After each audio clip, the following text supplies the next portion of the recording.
Welcome into ATL Day Ones with Jarvis and Tenitra. Coming up on today's show, the Atlanta Braves just trust Spencer Strider. And now that we're starting to see on the field what these acquisitions bring to the table for the Falcons, will we also see an uptick for a couple of veterans? And last but not least, and for the culture, I like this Jeff Teague. This is ATL Day Ones, part of Locked On Sports Atlanta. And it starts now.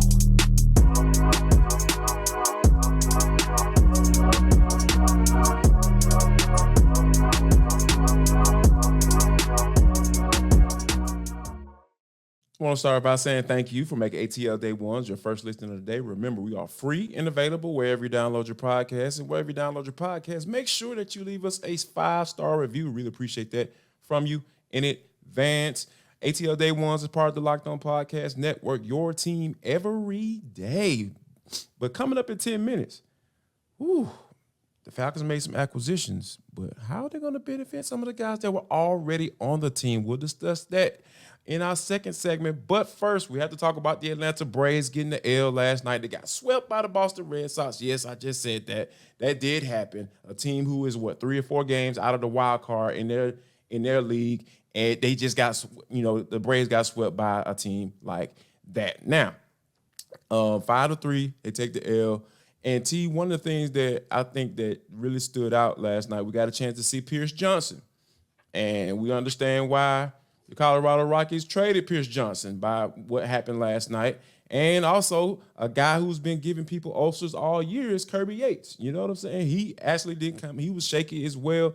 So I think that for those reasons, T, I understand that Snitker might wanted to get an eye at the guy they just brought in. But my whole thing is, overall, I feel like you should trust the guy who is making a good case for being a Cy Young candidate this year in Spencer Strider. He was only he was at 6 1/3 at that point. He only had 91 pitches, 10 strikeouts, and only 1 walk. T, why did Brian Snitker pull this guy in that moment?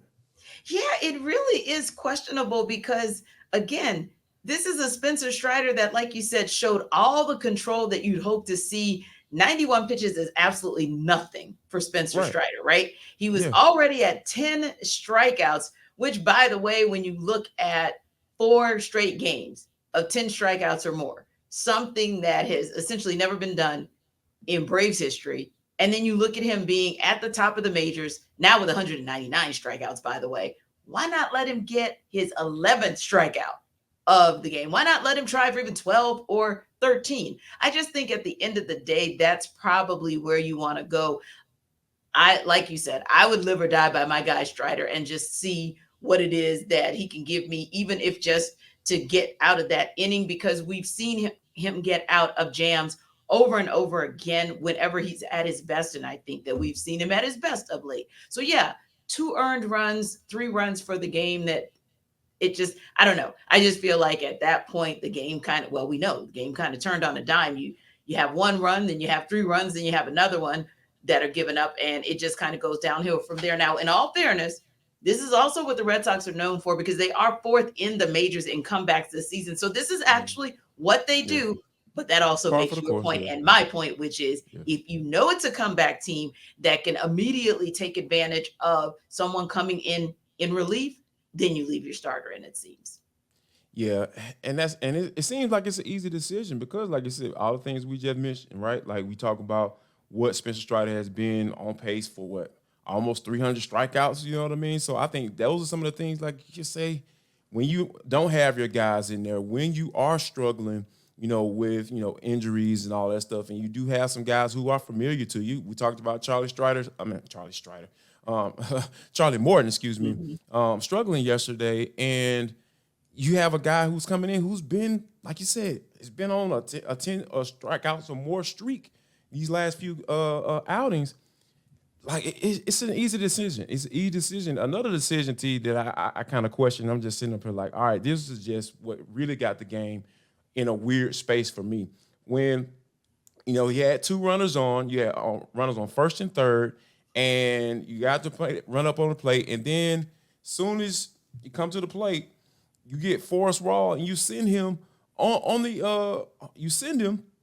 and for a steal, and you immediately gets thrown out. And my whole thing is with that, Forrest Wall is a guy that everybody knows he's the designated.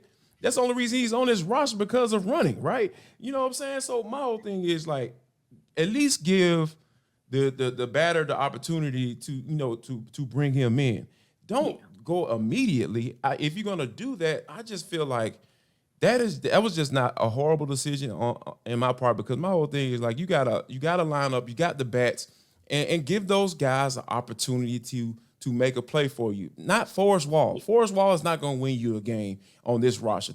I'm looking forward to the guys that's already been in this lineup to bring those guys in and hopefully and get the dub. Yeah, I'm looking for the guy at first and the guy at third to have something happen for them, and that literally gave. To me, it felt like you gave the Red Sox an out, and therefore you started, you brought that pressure, and you kind of saw Orlando Arcia really kind of forcing it, which is why he struck out swinging, and that ended the game. So I thought that was kind of a questionable play, because obviously very predictable for the Red Sox, and I don't he's know, been struggling too, T. Arcia's been struggling as of late. So it's just like, why would you put him in a position where he was going to then try to do something that really he couldn't do? And that's, again, why he went down swinging, struck out swinging. And also, you're looking at a guy in Wall where I'm watching, or listening rather, to the play, and then watching the replay and thinking, that was the guy. We know that that's what you have him especially for, but I just didn't think that was the situation in which he was best positioned to actually be able to make a play. Yeah, and it's just unfortunate, because, like you said, you feel like the Braves had the opportunity to get that win. It's just like, it was just a couple of little things that, a bad decision here or a bad decision there, and it ends up costing you the game, I feel like. And, just for those things that we just named, Spencer Strider being taken out early, and Forrest Wall might be adding pressure to a guy who's already had been struggling at the plate as of late. But, one little positive, T, from last night, Ozzie Albies, he put the Braves in position to win. And, but I think that one of the things that, was also a little bit weird, we understand Ozzie, getting his footing and everything as far as being able to produce and everything. But defensively, something we haven't had to worry about, you get the error last night, and it just seemed to be continuing a nice little trend of just simple mistakes and routine plays not being made by what we used to seeing, T. Yeah, and one of the things that concerns me is this. Yes, the Braves still have the best record in baseball. Yes, they're still 10 games ahead of the Phillies, and that is the largest divisional lead of any team that's leading their division. However, you look at the fact that it feels like just a few days ago that lead was 17 and a half in the division, right? And it feels like the lead was 8 games ahead in all of Major League Baseball. So as you begin to have the basics that don't look like the basics, I think that is also where you get challenged, because it's like, okay, if we can't rely on solid at-bats at the plate, if we can't rely on our defensive prowess, and if we can't get one of our critical guys that's right there up in ace territory to do what he's supposed to do, then is you start whittling it away, just like the Braves were able to do last year. It's the same thing. Other teams are coming for you as well. So you got to at least get the fundamentals right so that you can keep that space and that distance as you continue to steadily approach two things: the trade deadline, so that there's not as much pressure on you, as well as, of course, the postseason. The Atlanta Braves are 3-17 in their last 10 games, but thankfully, on the bright side of that, the Philadelphia Phillies, who are 10 games back of the Braves, they are 5-5. So, everybody that's in the division is struggling right now. So, hopefully, the Braves can get out of this funk and continue to kind of move once they get ready to go up against the Milwaukee Brewers. Folks, I want to let you know that this episode of ATL Day Ones is brought to you by FanDuel Sportsbook. It is the number one sportsbook in America. Guess what, guys? All you got to do is drop $20, and you're going to get up to $200 in bonus bets back if your first bet doesn't win or lose, baby. They're going to give you $200. And guess what? You can use that to bet on the money line, the over-unders. You can bet the first home run. Who's going to hit the first home run?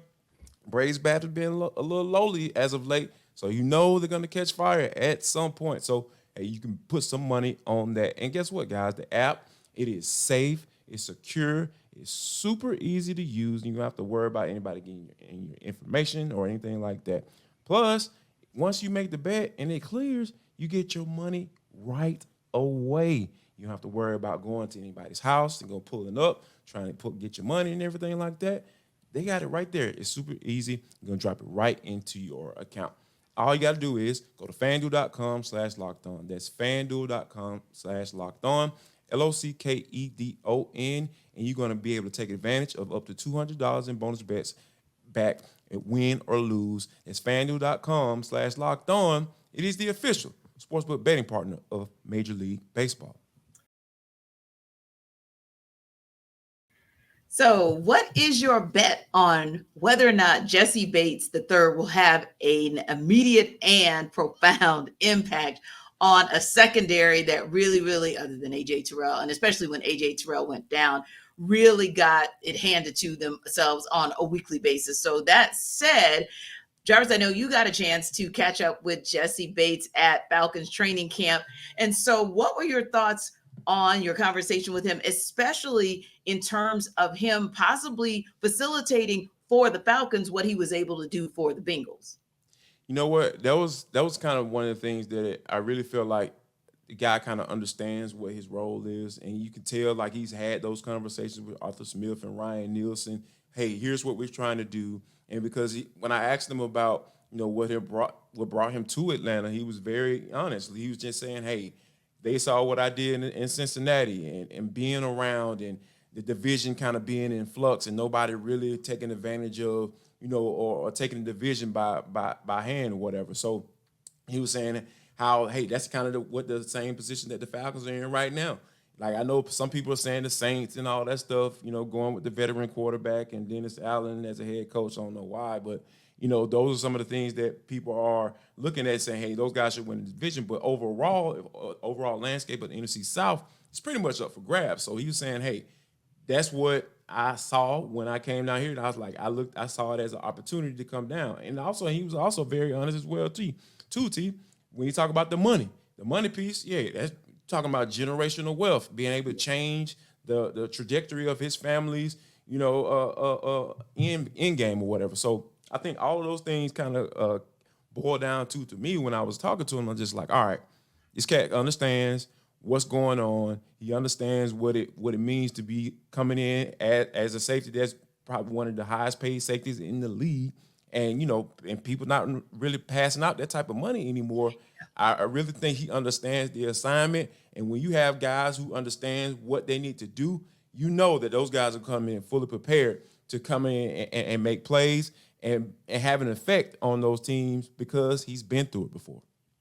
Yeah, and I think for him as well, he's coming into what I feel like is a good situation, right? Because you do have a healthy AJ Terrell, you do have a healthy Richie Grant, you do have a Jeff Okudah who's looking to prove it. But not only Jeff Okudah, you have a lot of guys in that secondary who are looking to prove themselves and really looking to see how they can be better, as I think AJ Terrell put it, giving an opportunity once the guys up front give them what they need, put them in position to make a play. For them, that's a good thing. They see that as an advantage compared to prior years. AJ Terrell was saying they see it as an advantage. So yeah, hopefully Jessie Bates III at least sees some of what he saw in what he had with the Bengals. And like you said, the opportunity to make an impact and really have quarterbacks and offensive coordinators think twice before they test the Falcons secondary. Now, the other thought I had was this.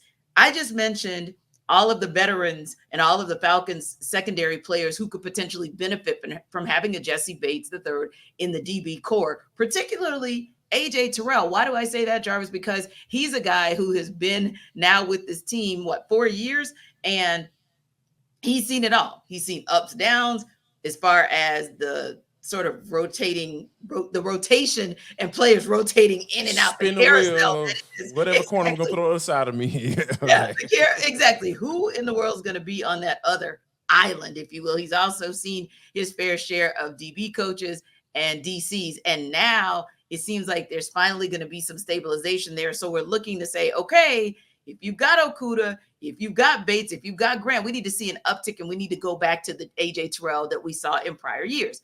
I say that because we talked also a lot about getting a Calais Campbell, right? About getting a Caden Ellis and about getting a David Onyemata and how much that's going to improve the Falcons up front. But specifically, Grady Jarrett is who I believe might be a benefactor. We're hoping he is, right? Because we looked at him last year and we saw guys just saying, ha, we can double team him, triple team him if we feel like it because nobody else is going to check me.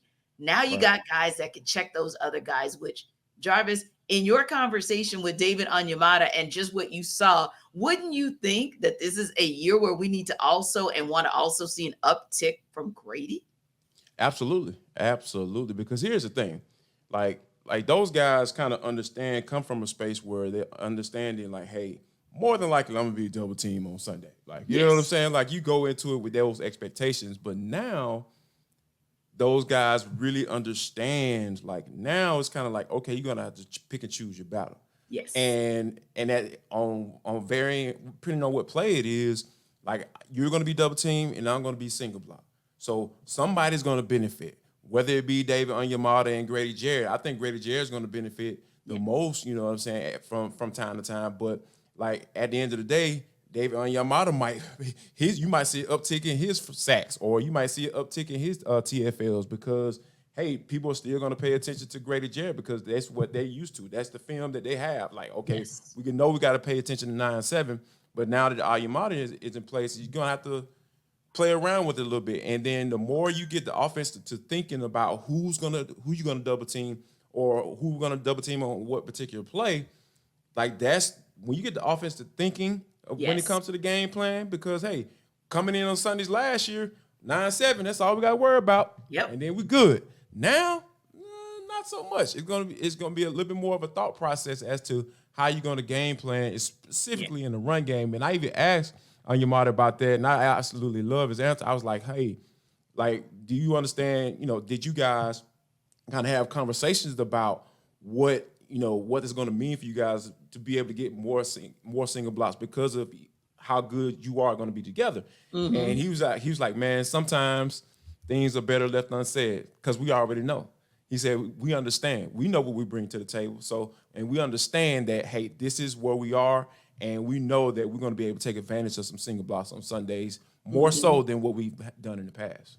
Yeah, and it's interesting because when you look at Grady's numbers, and you mentioned TFLs or tackles for loss and how important those can be as well, because we oftentimes talk just about sacks, but when you start getting into a space of tackles for loss, or you start getting into a space of hurries, if you will, all of those things they matter. QB pressures, all of it matters. And when you look at Grady's stats, they've progressed. They kind of, go up and down, if you will. And granted, he did have 6 sacks in 2022 compared to 2021. So we do want to kind of give credit there, but just in terms of like his tackling, if you will, solo tackles in particular, that number was down. Why are solo tackles difficult? Well, it's difficult when you have 2 or 3 people in front of you to be able to get around. Yes. Yeah, to be able to get around 2 or 3 players that makes tackles. So yeah, I think there's absolutely every opportunity to see an uptick for Grady. But like you said, if you're not careful, you're not paying attention to the fact that there are guys who are going to be around Grady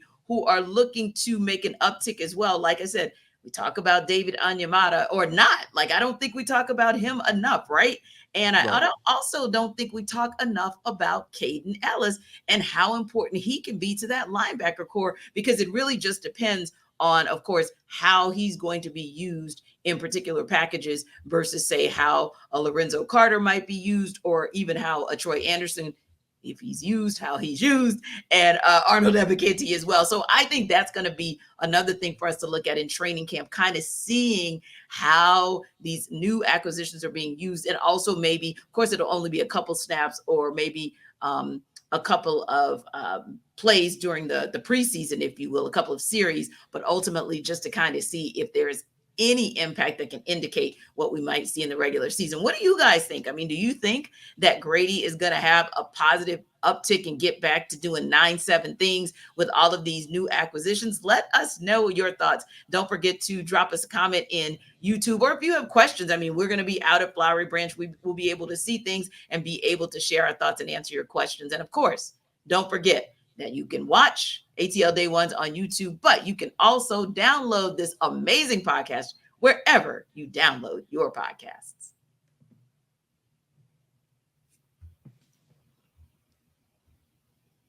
But T, this is For the Culture. This is the intersection between sports, entertainment, the culture, and sometimes whatever the hell we want to talk about, because that's just how we get down on this show. Today is no different. T, when you think about Jeff Teague time here with the Atlanta Hawks, it was kind of like, he was a solid player, but just overall just quiet guy. Like, I feel like I didn't know anything about him. I knew he had a brother that was pretty good in Marcus. He played at Kentucky, and that was kind of the only insight that we got into his life and who he was as a person. But now, fast forward to now, T, the dude on the podcast, it seemed like he got a funny story every week that he used to tell about his time in NBA. So this one particular story I thought was just super, super funny. He was talking about how the time when Chris Paul talked trash to him. And he had walked up to Chris Paul, before the game. They just kind of, being cordial, like, hey, what's up? What's going on and everything. And then Jeff Teague had looked at Chris Paul's shoes. He was like, man, the Wake Forest shoes, those are kind of dope. I might need to get me a pair. All good, right? Got a little interesting later on in the game once the game got started. They started talking back and forth. And then Chris Paul walked over to Paul George and said, man, how this dude trying to talk trash to me? He was up here asking me to give him some shoes early in the game. and then Jeff Teague was like, wait a minute, bro. Like, hold on, man. Don't even try to do me like that. So, yeah, it's just really cool to see guys. Now, I know sometimes I complain about podcast equipment being too cheap because, a lot of people out here talking and running off at their mouths, but I love to see stuff like this. It's like insight into the players and who they really are. He's like, okay, Jeff Teague was actually a pretty cool cat, and he's pretty funny too as well. Yeah, like if that conversation and the clips from the podcast had been Lou Will, okay, that would have been expected because I was literally trolling on Instagram last night and came across. I follow Lou Williams and came across a clip from Lil Wayne, and of course Lou was like, "Yeah, don't tell me nothing about Tucci because I get down with Tucci." So he did this whole like tribute video to Lou Will, and it was like laced with more profanity than I probably say in a year. That Lil Wayne got out in like 3 minutes, but and then Lou came with his commentary. So I would expect that if that was Lou Will, but Jeff Teague, as I was listening, I was like, I didn't even know Jeff Teague had a pulse. Like, real.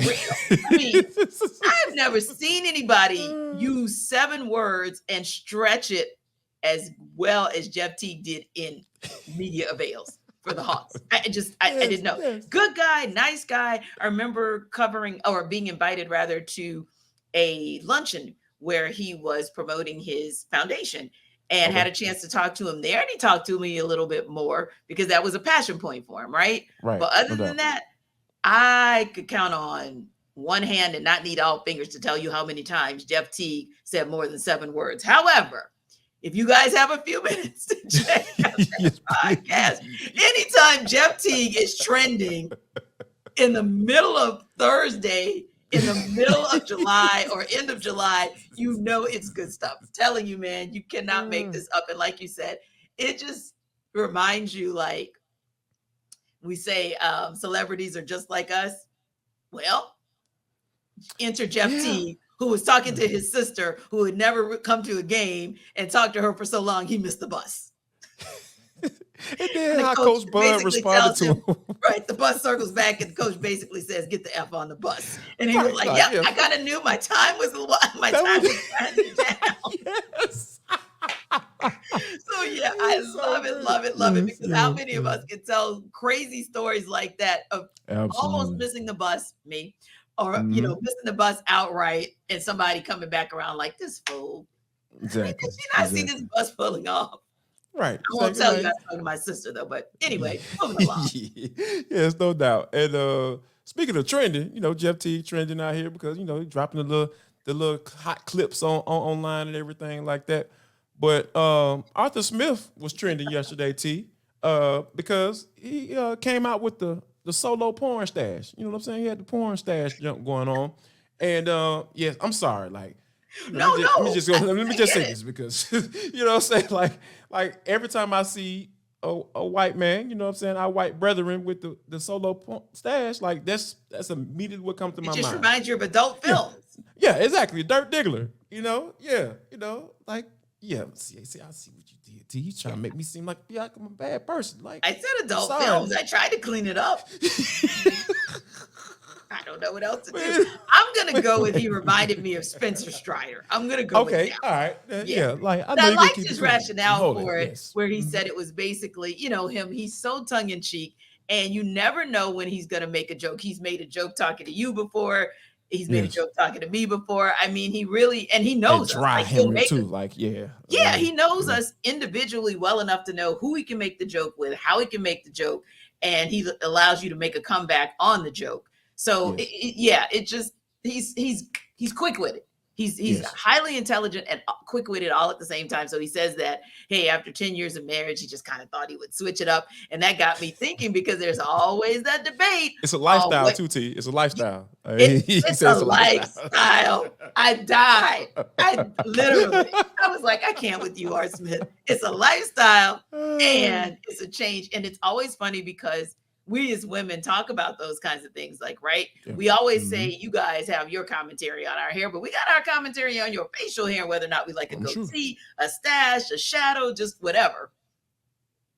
Yeah, I think it's, like for men, you know what I'm saying? When you think about, like, specifically for black men, because that's what I am, so that's what I talk about. I think that, it's never an option for me in the household that I grew up in to cut off all my facial hair, and my wife, she'll look at me crazy when I do it too. She was like, Jarvis, what are you doing? Or she might make a little snide comment and not say she doesn't like it, but I know the comment that she makes, I already know exactly what she means and where she's coming from. So I commend Arthur Smith for trying to spice things up a little bit, kind of switch it up, because it was kind of thick too. It was a little chunky, it was a little mustache. I'm like, man, so he had put some little effort into it. So right. I commend him for trying to switch it up after 10 years, because I just made 10 years on October of last year. So So if you have a switch up that it's kind of like, I don't know about the stash, but if you have a switch up, that you get a cosign on, because that approval and that cosign are key, then I love to see it, because, hey, we notice things as well. Like, you might say, hey, T, nice look today. Like your hair that way. Or I might say, hey, Jarvis, nice cut that you got today. So we try to encourage each other when we know that, we hit the nail on the head, or we kind of hit the mark, right? But when you said that, it kind of reminded me too of two things. Number one, normally I do notice things, and I remember my friend was like, hey, sweetie, did you not notice I don't have any facial hair? And I was like, what? How did I not notice that? And I looked up and I was like, oh my God. Like, it was like, it freaked me out. I was like, what? I'm sure that wasn't the response he was looking for. I was like, what happened? Are you okay? Like, is there something wrong? He was like, no, I had to do it for work, because there are certain spaces that you can't go in with facial hair. And I was just like, so how quickly can it grow back? Because, like you said, a black man with no facial hair, I can't trust him. 18. That ain't cute. That ain't right. That ain't real. Okay. So I was like, I got to do something with it. And then I remember another time when he was like, hey, babe, I have my shadow, because, you said you like it. No, I didn't. That wasn't me. No, I like the goatee. Like wrong babe. Right. And he about face went red. Like, literally, he was like, no, I'm pretty sure that's what no, I didn't say that. Best believe the next time, right back to the goatee. Not that I didn't like the shadow. It was rocking too. But hey, if I gotta, if I have a pick, certain guys, it just depends, like sometimes go to it varies. That's your best look. Your shadow might be your best look as well. Don't really know anybody who I've had an interest in that had a stash, and I thought, wow, that's great. No. Yeah. So Arthur Smith, I think we've come to the conclusion that Arthur Smith is the only person that can pull off the solo porn stash. And Spencer Strider, I'm going to give you a cosign as well, because it works. When it works, it works, right? And hopefully something will work out for the Braves when they get back home, because like you said, talking about dropping 3 of the last 4, you're talking about once again leaving runners in scoring position and some defensive miscues that we're not accustomed to seeing. So hopefully they'll get back home, take on the Brewers starting tomorrow, and they'll get back to form just like they were in Milwaukee against the Brewers last week. And so we'll talk about that.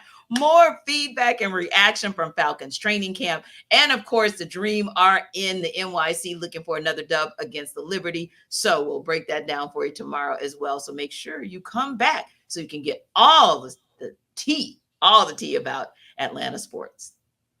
And folks, if you don't do anything else in your life, make sure that you will share love, show love, check with babe before you cut your hair, and spread some love.